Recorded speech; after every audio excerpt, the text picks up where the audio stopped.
Hello, my name is Burke Hedges, author of the best-selling book, The Parable of the Pipeline. I open my book with a story about Pablo and Bruno, who take two very different paths in their quest for financial independence. What you're about to see is the delightful animated story of their adventure. So, sit back, relax, and enjoy the life-changing lessons in The Parable of the Pipeline.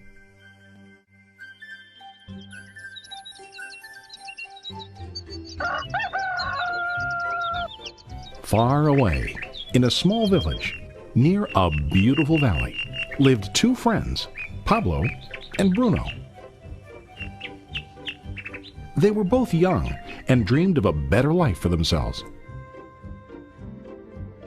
They'd often discuss their dreams about how they would become the most successful men in the village.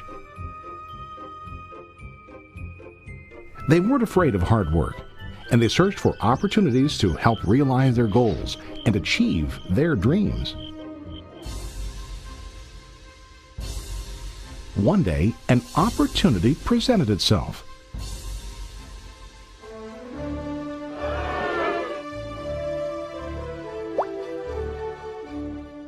The mayor of the village decided to hire two people to bring water from a spring up on the mountain, across the valley, back down to the village. They were to be paid based on the amount of water delivered to the village. Bruno and Pablo enthusiastically got to work.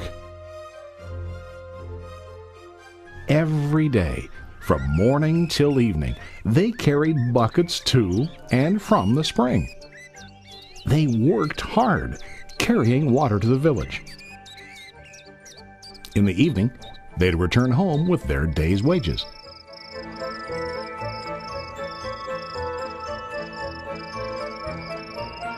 Bruno was satisfied with his work and the money he earned.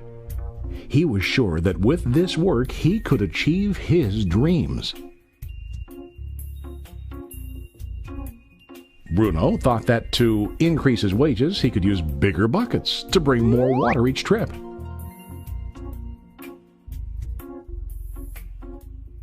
He believed with a larger income he would soon be able to buy a cow and the house that he dreamed about.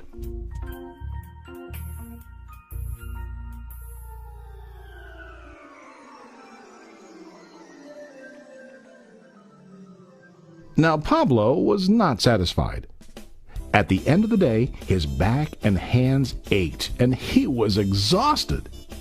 He was looking for an easier way to earn more. One day an idea occurred to Pablo. He imagined building a pipeline to deliver the water from the mountain spring to the village. With this pipeline, he could get more water to the village without carrying buckets back and forth from the spring to the village. Soon, he got very excited about his idea and began to plan. Pablo, of course, shared his idea with his friend Bruno and asked him to join with him to work on and help build the pipeline. Bruno thought the idea was crazy. All Bruno could think about was what his money could buy today and how to get it quicker. He felt that building a pipeline would slow him down and delay him in achieving his goals. Instead, Bruno got bigger buckets and went more often back and forth fetching water. He was sure that with this method, he could make more money. Pablo decided to build the pipeline on his own. He understood that it would not be easy to build, and it would take time to complete the pipeline. Pablo knew that it could take several years to finish, but he set his mind on his goal. Every day he worked and carried water like before. But on weekends and during his spare time, he worked hard to dig in the rocky soil and build his pipeline. In the first month, there was little to show for his work.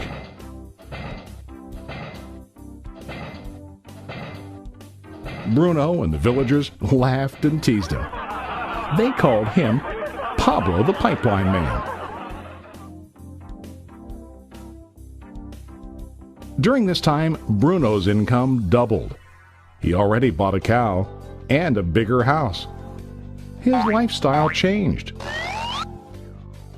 He now spent time after work in the bar, enjoying his hard-earned wages from delivering water.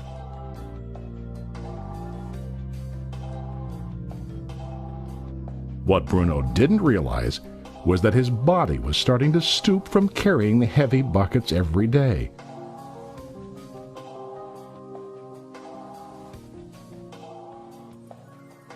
His face looked worn and his body tired. Soon, he began to carry less and less water due to the wear and tear on his body.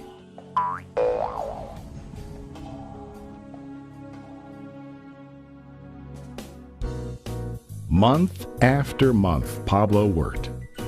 Soon a year passed, and then a second year. Finally, Pablo finished his pipeline. He now used his pipeline to deliver water to the village instead of carrying buckets. Pablo was now earning more money than ever before. The water continued flowing to the village, while Pablo wasn't working. While he slept and ate, the water flowed. Pablo was happy and proud of his insight, persistence, and hard work. Now his income flowed as long as the water flowed through his pipeline.